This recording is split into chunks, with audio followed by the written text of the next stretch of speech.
आज हम इस वीडियो में बताने जा रहे हैं कि एक स्मॉल डेयरी लोन प्रोजेक्ट कैसे बनाते हैं, जिस प्रोजेक्ट रिपोर्ट को आप जमा करके बैंक में लोन ले सकते हैं, या आप कैसे अपने आप ही बनाइए। अगर आप किसी सीए वगैरह से बनाएंगे तो ये 20-25 हज़ार रुपया वो ले लेगा।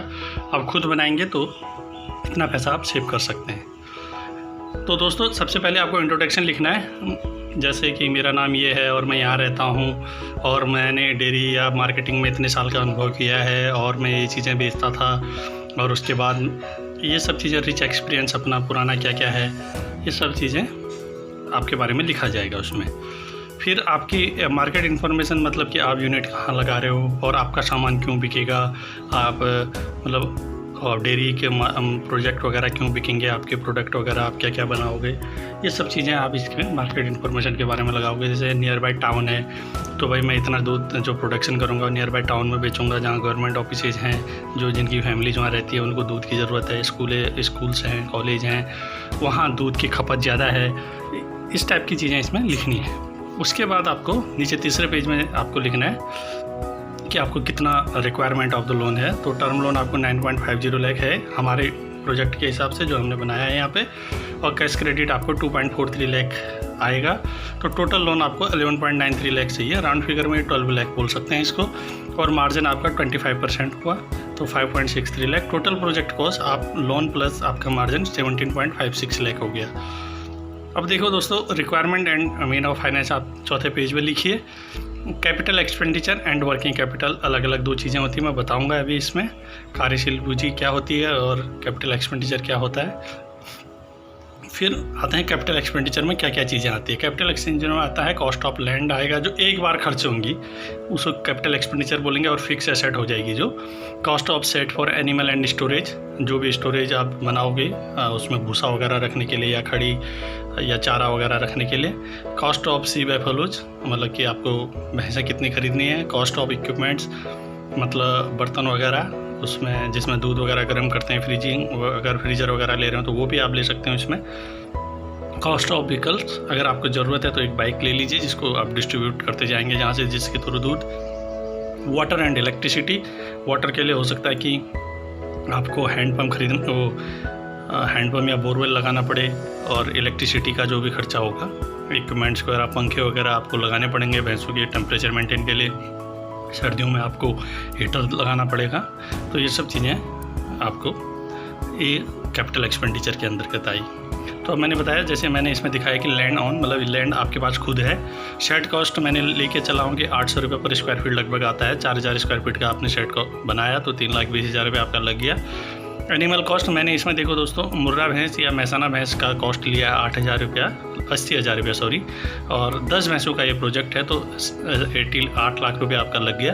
इक्विपमेंट्स 50,000 रुपये के, जो भी बर्तन वगैरह हैं, और बाइक का रेट मैंने 80,000 रुपये लिया। इलेक्ट्रिसिटी फिटिंग 20,000 रुपये ले लिया, उसमें जो भी इलेक्ट्रिसिटी फिटिंग वगैरह करनी है। और टोटल कॉस्ट मैंने इसका 12.70 लाख का। इसमें थोड़ा वेरिएशन हो सकता है, ज़रूरत के हिसाब से आगे पीछे हो सकता है आपके। लेकिन बैंक लोन 75% मिला आपको तो 9.50 लाख बैंक से मिला, 25% आपने डाला तो 3.20 आपका हो गया।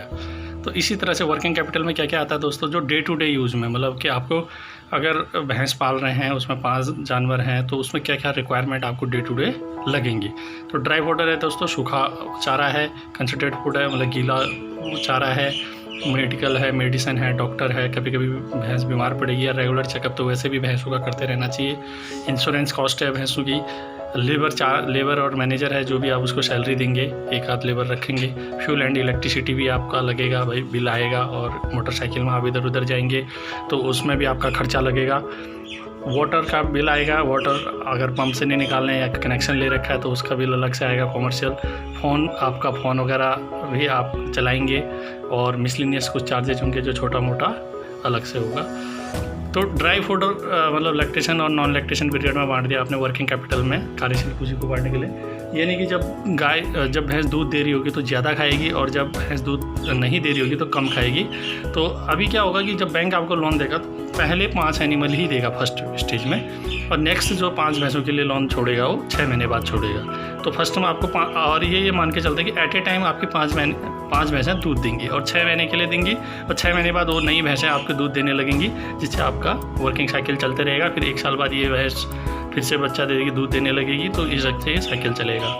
तो लैक्टेशन पीरियड में 5 एनिमल का लिया तो 2 kg पर डे लगा। इस हिसाब से 10 kg ये आपको पड़ने रेट इज 10 RS 10 रुपीज़ पर kg है। तो आप ले सकते हैं कि कितना रुपया आपका लग गया, 100 रुपया पर डे लग गया, और 30 डे ओवर मंथ 3000 रुपया लग गया। नॉन लैक्टेशन के लिए आपका 1500 लग गया, और इसी तरह से 4500 पर मंथ इसके लिए लग गया। कंसनट्रेट फूड जो गीला घास है, गीला चारा है, उसके लिए आपको लैक्टेशन एंड नॉन लैक्टेशन में 25,000 लग गया, मोटा मोटा हमने मान लिया। और मेडिसिन एंड डॉक्टर का खर्चा हमने 1000 रुपया एवरेज लेके चले। हर महीने तो ज़रूरत नहीं होगी, फिर भी साल में कुछ ना कुछ ज़रूरत तो होगी, तो उस हिसाब से आप 12,000 रुपया अलग से ले लिया। तो हमने हर महीने में उसको कन्वर्ट करके 1000 रुपया ले लिया। इंश्योरेंस 5% होता है दोस्तों, तो उसको 12 से डिवाइड कर लिया तो 4000 रुपया आ गया। और लेबर और मैनेजर की सैलरी मैंने लेके चला कि 3 लेबर आपने रखे घास वगैरह काटने के लिए एक, और एक जो है डेयरी के मैनेजमेंट के लिए एक, दूध डिस्ट्रीब्यूशन के लिए अगर आप खुद नहीं कर रहे हैं तो 3 लेबर लगभग आपने रखे, तो 36,000 रुपया पर मंथ उनको भी देना है। हालांकि बेस्ट ये होगा कि आप खुद फैमिली का लेबर इसमें इन्वॉल्व हो फर्स्ट इनिशियली, तो ये 36,000 रुपया आपका अपना इनकम हो जाएगा। और फ्यूल एंड इलेक्ट्रिसिटी 8,000 रुपया हर केस में नहीं लगेगा, अगर रेट अलग अलग होता है हर स्टेट्स का। फिर भी बाइक में इतने रुपए का तेल लग जाएगा, 2-3 हज़ार रुपये का। और उसके अलावा लाइट बिल्स है, लाइट हमेशा चलती रहनी चाहिए। पंखे, अगर गर्मी में भैंस को गर्मी लग रही है तो उसको पंखे चलाइए, उसको कूल करिए, तो ज़्यादा कंफर्टेबल, जो जानवर जितना कंफर्टेबल होगा उतना ज़्यादा दूध देगा। ये बात ध्यान रखिए आप। सफाई होगी, उसको मच्छर नहीं काटेगा, उसको ज़्यादा चलाओ नहीं, थकाओ नहीं, कहीं चराने मत ले जाओ। भैंस एक ही जगह रहनी चाहिए, हल्का सा उसको एक्सरसाइज मिलना चाहिए, लेकिन थकने के लिए नहीं। तो इस ढंग से आप उससे ज़्यादा दूध ले सकते हैं। और दोस्तों देखना एक बात भी है कि ज़्यादा फैट ना हो एनिमल पे। अगर एनिमल फैटी हो जाता है तो फिर भी वो दूध नहीं देता है, तो इस बात का भी आपको ध्यान रखना है। डॉक्टर से टाइम टू टाइम चेकअप कराते रहना है उसका। और मिसलिनियस चार्जेस मैंने इसके अलावा 5,000 रुपया रख लिया, खाना पीना इधर उधर आना जाने का, और टोटल ये 86,500 रुपया आपका लगा। फिर इसमें दोस्तों हमने वो भी जोड़ दिया, आपको हर महीने ब्याज भी तो देना है और लोन का इंस्टॉलमेंट भी देना है, तो वो जोड़ के आपका पर मंथ जो है 1,07,000 रुपये का खर्चा तो है ही। अगर आप इसमें फैमिली लेबर है तो फैमिली लेबर में तो देखो 36,000 रुपये आपका बच गया, तो आप सीधे सीधे आप ये समझो कि ये प्रॉफिट में आ गया आपका। अदरवाइज़ 1,07,000 रुपये, अगर आप पूरा लेबर के भरोसे हैं तो 1,07,000 रुपये आपका 5 भैंसों के डेयरी के लिए पर मंथ का खर्चा आ गया।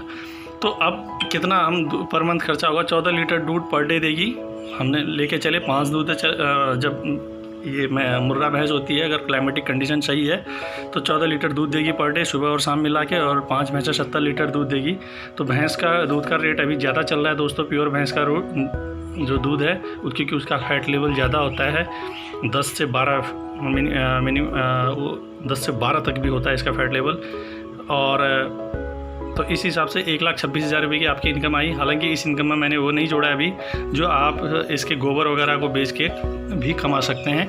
तो आपका नेट प्रॉफिट देखिए दोस्तों 18,000 रुपये आया। अगर इसमें 36,000 रुपये और जोड़ देते आप, जो अपना फैमिली लेबर कॉस्ट है, तो आपका कितना हो गया, 36 प्लस 54,000 रुपये आपको नेट प्रॉफिट हो जाता पर मंथ। लेकिन अगर आप लेबर इन्वॉल्व कर रहे हैं तो सिर्फ 18,000 रुपये आपका आएगा।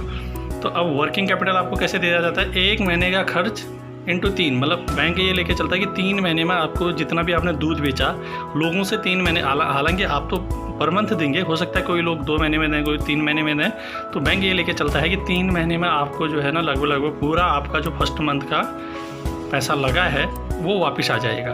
तो वापस आने के लिए 1.08 इंटू 3 किया मैंने, 1,08,000 को 3 से गुणा किया तो 3,24,000 रुपये खर्चा है आपका 3 महीने में। उसमें 75% ही बैंक देगा क्योंकि 25% आपको देना है, मार्जिन मनी डाउन पेमेंट करना है, तो 2.43 लाख की एक लिमिट बना देगा। ये लिमिट हमेशा बनी रहेगी, इसमें सिर्फ आपको इंटरेस्ट देना है। टर्म लोन में वो आपको एक हफ्ता बांध देगा, EMI बांध देगा, तो हर महीने आपको वो हफ्ता देना है।